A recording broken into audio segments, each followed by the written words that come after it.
شخصيات حموية كردية: الشاعر محمد عدنان قيطاز، أديب وشاعر وباحث ومؤرخ، منشورة بجريدة الفداء بالعدد الصادر 16 كانون الثاني 2019، يعني قبل وفاته ب3 سنوات. هو محمد عدنان بن صادق قيطاز من مواليد حماة 1936. تابع دراساته الابتدائية والإعدادية والثانوية في حماة، حيث حصل على شهادة دراسة ثانوية عام 1954.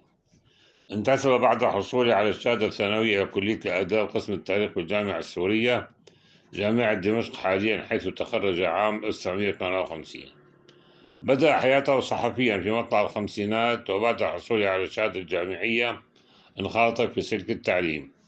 في عام 1960 سافر إلى دولة قطر للتدريس فيها، وقد بقي هناك 3 سنوات، حيث أصبح خلالها مديرا لمدرسة الخور. عاد إلى سوريا عام 1963، وقد مارس التدريس في ثانويات حلب ثم حماة. شغل منصب مدير ثانوية ابن خلدون، ثم مدير دائرة المكتبات في مديرية التربية، ثم رئيس تقنيات التعليم.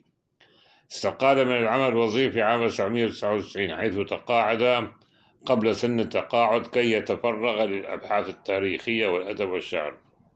حظي بالتكريم من معارف قطر بوصفه واحدا من رواد التعليم فيها.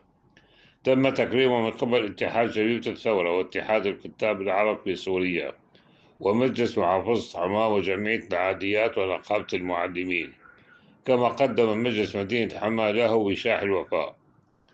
كان من رواد شعر الومضة، والومضات أسوق هذه الومضة: يا ليلة حب في تشرينا، أضأت العمر قناديلا، فيك ولدت وفيك أموت وفيك سأبعث جيلا جيلا. له العديد من المؤلفات، منها ما طبع ومنها قيد الطبع.